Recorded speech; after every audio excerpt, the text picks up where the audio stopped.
Angels talk with each other just the way we do in this world. They talk about various things: domestic matters, community concerns, issues of moral life, and issues of spiritual life. There is no difference except that they talk with each other more intelligently than we do because they talk from a deeper level of thought. I have often been allowed to be in their company and talk with them like one friend with another, or sometimes like one stranger with another. And since at such times I was in a state like theirs, it seemed exactly as though I were talking with people on earth. Angelic language, like human language, is differentiated into words. It is similarly uttered audibly and heard audibly. Angels have mouths and tongues and ears just as we do, and they also have an atmosphere in which the sound of their language is articulated. However, it is a spiritual atmosphere that is adapted to angels, who are spiritual. Angels breathe in their atmosphere and use their breath to utter words just the way we do in ours. All people in heaven have the same language. They all understand each other, no matter what community they come from, whether nearby or remote. This language is not learned, but is innate. It flows from their very affection and thought. The sound of the language corresponds to their affection, and the articulations of the sound, the words that is, correspond to the mental constructs that arise from their affections. Since their language corresponds to these inner events, it too is spiritual, for it is audible affection and vocal thinking. Anyone who reflects may realize that all thought comes from affection, which is a function of love, and that mental constructs are various forms into which the general affection is apportioned. For no thoughts or concepts whatever occur apart from affection. This is the source of their soul and life.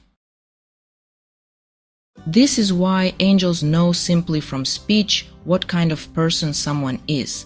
They know the quality of the affection from the sound and the quality of the mind from the articulations of the sound or words. Wiser angels know from a single series of statements what someone's ruling affection is, since this is what they are primarily attentive to. It is recognized that all people have various affections or moods, one in times of happiness, another in times of sorrow, another in times of tenderness and compassion, another in times of honesty and truth, another in times of love and thoughtfulness, another in times of zeal or anger, another in times of pretense and guile, another in times of ambition for respect and adulation, and so on. But there is a dominant affection or love within all of these, so since the wiser angels perceive this, they know from conversation the whole state of another person. I have been granted knowledge of this through an abundance of experience. I have heard angels discover a person's life simply by listening. They have told me that they know everything about another person's life from a few individual ideas, because these enable them to know the person's ruling love, which contains everything in a pattern. This is all that our book of life is. Angelic language has nothing in common with human language except with a few of our words, whose sound reflects some feeling, and in this case, not with the words themselves, but with their sound, which will be further dealt with later. The fact that angelic language has nothing in common with human language is evidenced by angels' inability to pronounce a single word of a human language. It has been tried, and they could not. The only things they can utter are the ones that are in complete accord with their own affection. Anything that does not agree offends their very life, since their life is a matter of affection, and their language flows from it. I have been told that the first language of people on our earth shared this nature because it was given them from heaven, and that Hebrew resembles it in some respects. Since angels' language corresponds to the affections of their love, and since heaven's love is love for the Lord and love for our neighbor, we can see how elegant and delightful their conversation is. it affects not only the ears, but also the deeper levels of the minds of those who hear it. There was one particular hard-hearted spirit with whom an angel talked, and eventually he was so moved by what the angel was saying that he burst into tears, saying that he couldn't help it. Love was talking, and he had never cried before. The language of angels is also full of wisdom, since it flows from the deeper levels of their thought, and their deeper thought is wisdom the way their deeper affection is love. Their love and wisdom unite in speech. As a result, it is so full of wisdom that they can in a single word express what we cannot say in 1,000 words, and the concepts of their thinking can encompass things the like of which we cannot grasp, let alone articulate. This is why the things that have been heard and seen in heaven are called inexpressible, such as ear has never heard nor eye seen. I have been granted knowledge of this through experience as well. At times, I have been conveyed into the state in which angels are and have talked with them in that state. At such times, I understood everything, but when I returned to my original state and therefore into the normal thought processes of physical consciousness and wanted to recall what I had heard, I could not. There were 1,000 things that would not fit into natural ideas, and were therefore inexpressible except by subtle shifts of heavenly light, and not at all, then, in human words.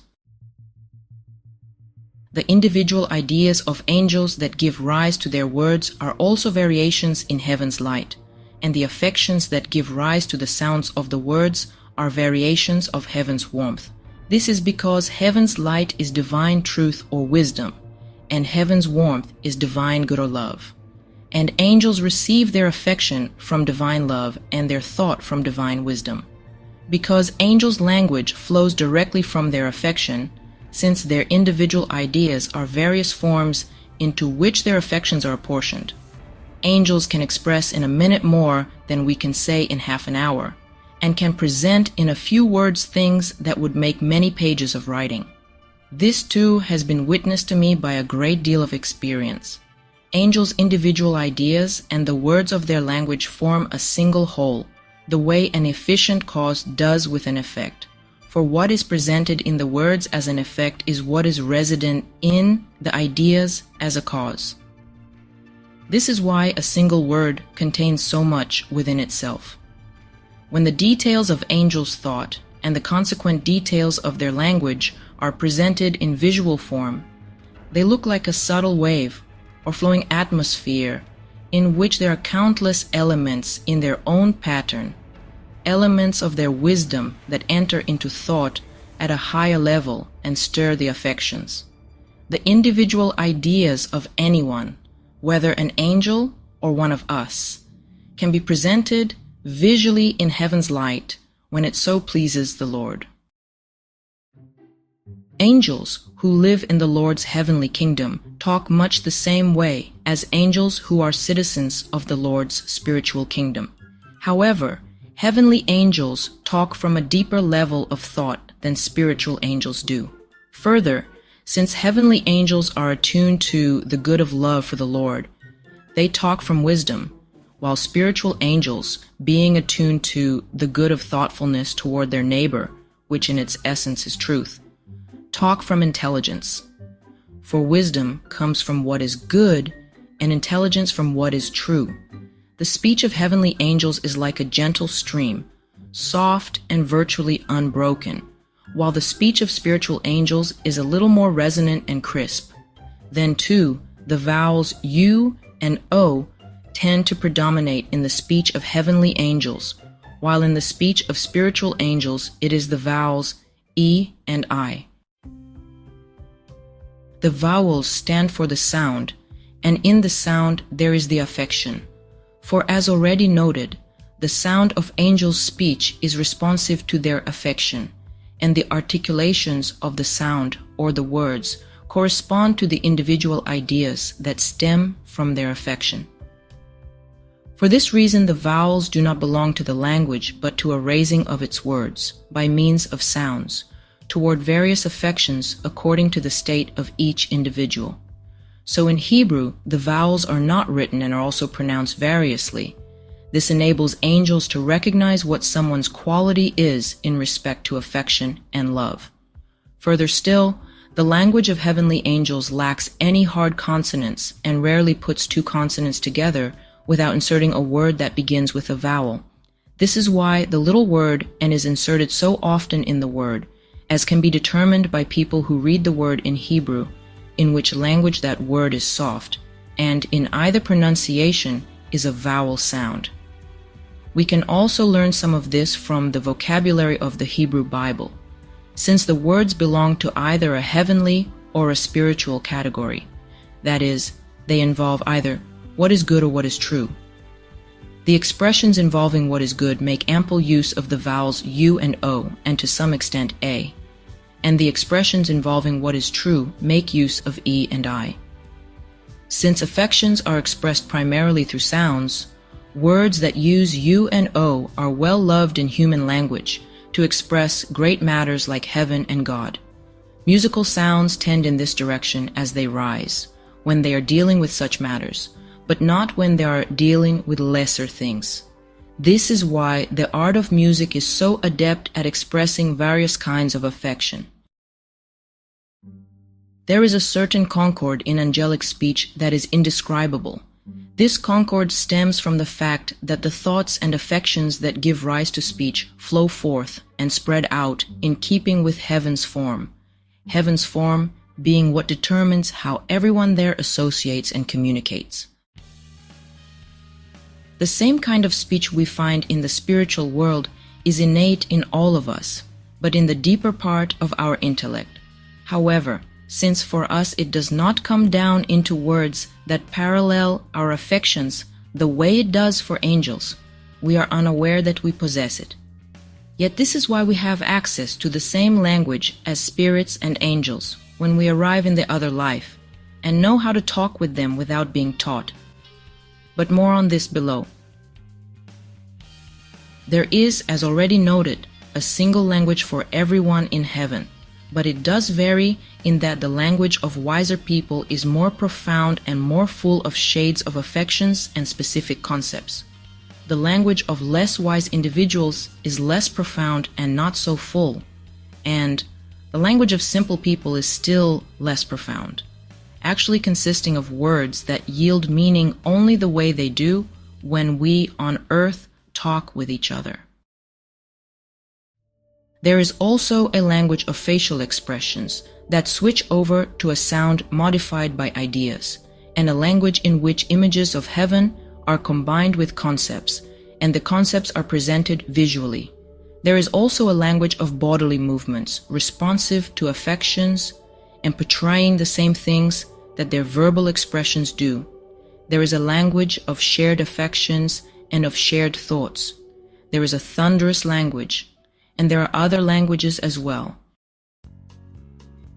The language of evil and hellish spirits is much the same, because it too stems from their affections, but it comes from evil affections and their foul concepts, which are utterly repugnant to angels. This means that the languages of hell are opposite to the languages of heaven. Evil people cannot stand angelic speech, and angels cannot stand hellish speech. To angels, hellish speech is like a rank odor that assaults the nostrils. The language of hypocrites, people who can imitate angels of light, is like that of angels as far as its words are concerned, but exactly opposite in respect to its affections and their individual thoughts. So when the inner quality of their speech is perceived, as it is by wise angels, it sounds like a grinding of teeth and strikes horror into them. The language of hypocrites, people who can imitate angels of light, is like that of angels as far as its words are concerned, but exactly opposite in respect to its affections and their individual thoughts. So when the inner quality of their speech is perceived, as it is by wise angels, it sounds like a grinding of teeth and strikes horror into them.